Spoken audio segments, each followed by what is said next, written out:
We must respect all creatures, big and small.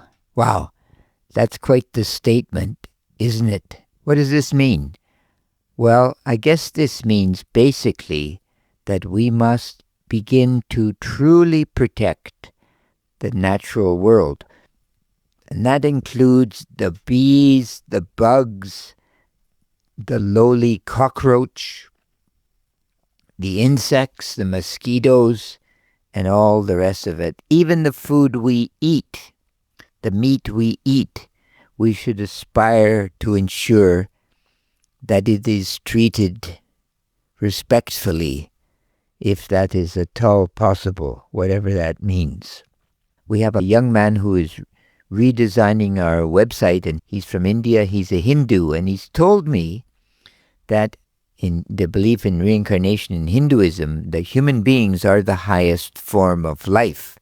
So I started off perhaps as a lowly creature, whatever it was, and because of lessons I've learned along the way in my many lives, I eventually became Leon. I eventually became me.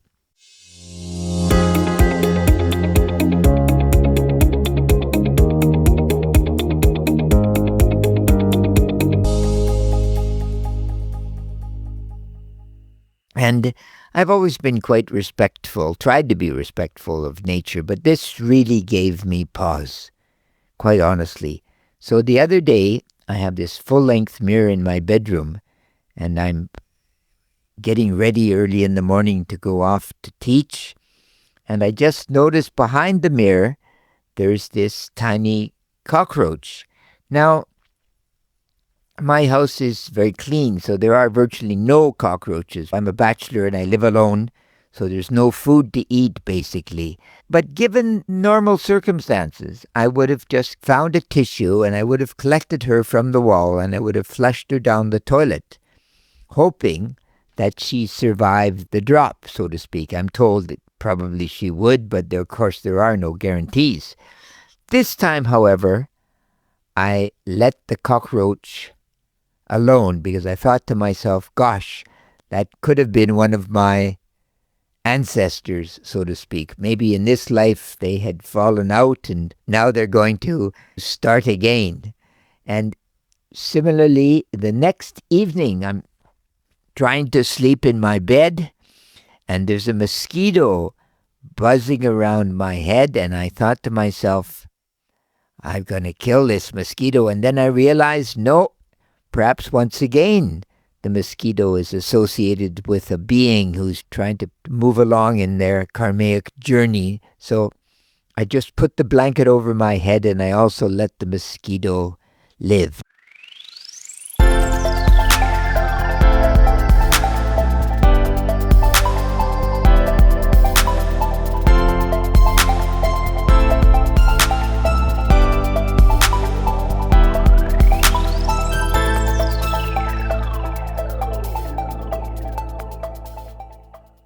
Now, where do these thoughts come from in the modern era? Well, I think most assuredly Black Beauty, which was a book published in the 19th century by Anna Sewell. It's a story about a horse.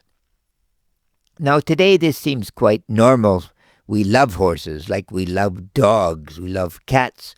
But in the 19th century, a horse was literally like a car. It had no life in that sense. It was just a working vehicle. So Beauty in the story, she starts off rather beautifully, but eventually she has a very difficult life and almost dies. And eventually she's found by a loving man and brought to a farm and lives out her days in retirement. So there's a happy ending to the story. But that story had some effect in industrial England. But what really made the story, curiously, was that it was actually stolen by some American publisher and it was reprinted, paying no royalties, no copyrights, nothing.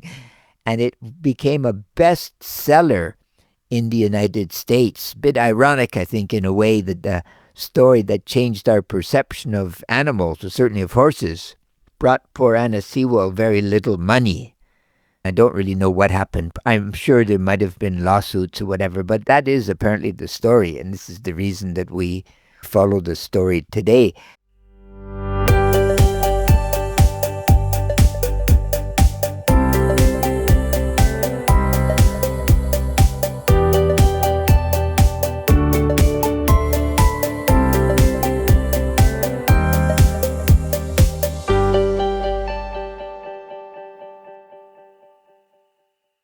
So you think to yourself now, if this is true, that I should look after all the creatures, large and small, this puts a different take on everything, doesn't it? Because then I must become much more respectful for all creatures in the world. So the next time you're walking along, as I was saying, look around at the animals around you, the insects around you, the bugs, the bees, everything else, and really have a different view. Think to yourself, in a sense, like the Gaia hypothesis, right? That I am a part of Mother Earth in all her machinations. And I must learn to protect nature, to not throw garbage on the ground. And if I see someone throwing garbage or allowing their dog to defecate, I, in a very nice way, should say, no, you can't do this. This is incorrect to actually not think of nature in a living way, right? Please pick up your garbage. And I'm sure at times this will provoke individuals. They'll get quite annoyed and quite angry. One time I confronted a man who parked in a handicap zone, a man about my age in a handicap zone with 3 other people in the car. It was the most convenient spot for sure. And he became just so enraged as such, But, I mean, so be it. It had to be done, but it wasn't very comfortable, to say the least. So think to yourself about all the creatures, big and small, and learn to protect them. And you know what they say? Critical thinking is everything, especially when it comes to protecting Mother Earth. And critical thinking is great. Truly great. You take care. God bless. Bye-bye.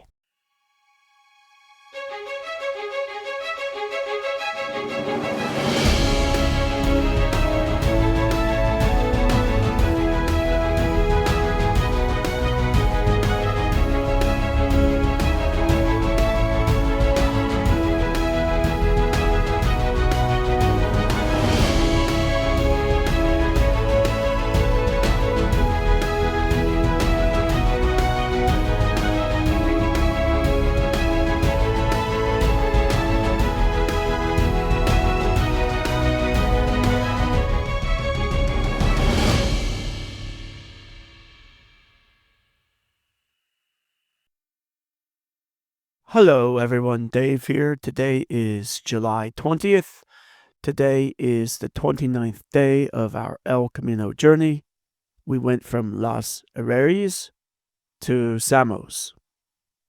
And today we would like to talk about respecting living creatures. So, as many of you have probably heard, in Spain, tapas are quite popular. And tapas are small snacks which are often served with alcoholic drinks like beer or wine. Now, the word tapa, or so I've heard from one of my former Spanish professors, means lid or covering.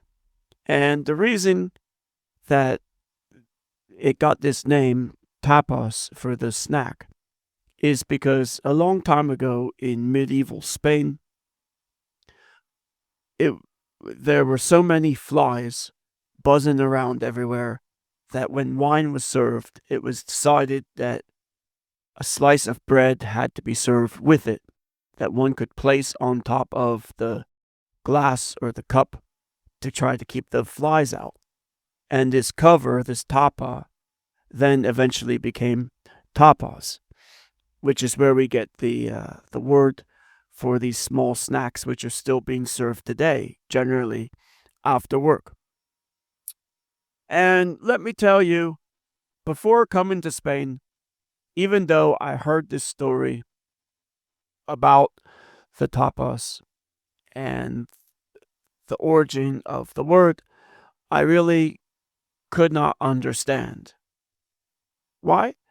Well, because every time I've had wine in the States or in Taiwan, I've never experienced this situation of a million flies buzzing around. Maybe one or two at a picnic, but not a million. And then I came here to Spain. And let me tell you, every night, Leon and I have been attacked by flies while eating dinner. There has been a ton of flies, 4, 5, 6, 8. And if I were back home in the States, somebody would be swatting at these flies, shooing them away. But here, it's very interesting. The locals do not. They just accept these flies and they seem to have a respect for them. Nobody is trying to squash them or kill them. And I guess I can understand this a bit. Living in Taiwan, it is not uncommon to sometimes find cockroaches or geckos hanging around your house. And the geckos, most people don't mind. They will eat insects. But the cockroaches, that's a hard sell to tell somebody, oh, my house is clean, my home is clean, but there just happens to be a cockroach there. Well, it happens. It's very common to see cockroaches. And I've heard that in some other regions of the world, such as Florida, this is also common. And as such, I sort of I've taken a bit of a liking to these cockroaches. That these little creatures, they were around since the days of the dinosaurs. And they're still thriving even today. And as such, I can respect them. And I just don't see the big deal about killing them. When I was a teacher, sometimes there might be a cockroach or two creeping across the floor in the school. And my students and the Chinese teacher would always get quite excited. And I'd say, come on now. That's just a cockroach doing cockroach things. He's probably more scared of us than we are of it. Have some respect towards your fellow creature.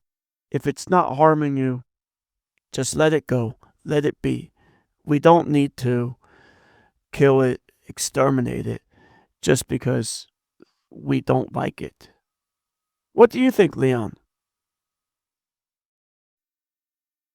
Well, I think it's to be noticed that as human beings, we must learn to live with all creatures. And I think it is extremely well known that if you have a pet, you have a chance of living a much longer life than if you do not. So I think that the bugs and the bees and the cockroaches that David is referring to are all a part of nature, and we have to learn to accept them. Now, of course, most of us are meat eaters. We're going to eat some form of animal for sure. But I think by the same token, we must have a real respect for life. I think this is David's point. And when you come to Spain, there are a tremendous amount of dogs and even more stray cats. And people don't seem to be tremendously upset, and they try to live with everything. So I think if we live in harmony, we're going to be well on the way to solving a lot of the environmental concerns that we have today. And seemingly in Spain, people are laboring to try to understand nature, to live with nature, and to somehow live a fulfilling life. And the thing, a little story, of course, I'm eating my soup, and one of those flies that David is talking about decides to land on my plate, and the fly begins to eat the soup along with me. And I was shocked for a moment, and then I slowly but surely let the poor creature take its fill of my soup, and then fly away. Now, once again, in North America, someone would be shrieking and the fly swatter would come out and there would be murder and mayhem, but not here. There seems to be a tremendous amount of peacefulness when it comes to life and kind of a respect for all living creatures. So, to David for the last word. Yes, as Leon said, we have seen a lot of dogs and cats, strays here. And just for reference, I've heard that in Istanbul, in Turkey, they really, really like stray cats there, that they consider them to be the city's cats. And people will pay money to in these vending machines to buy the dried food, the kibble, that then feeds the cats in the city. I think not everyone can take care of a cat or a dog. Not everyone is able to dedicate their time to do such. But even those who don't have pets, they can still enjoy the community's pets. And I think this really does help with longevity and living a long, fulfilling life. So, in closing, just try to live in peace with nature. Do not be afraid of a cockroach or a mouse or a chipmunk or a squirrel or a fox or a stray dog or a cat, whatever it is. Try to live in harmony because these creatures have to live with us as well. There is no choice because we live in this wonderful world, this beautiful universe. So you take care, reporting from Spain, as they say. Have a nice evening. God bless. Bye bye. All right.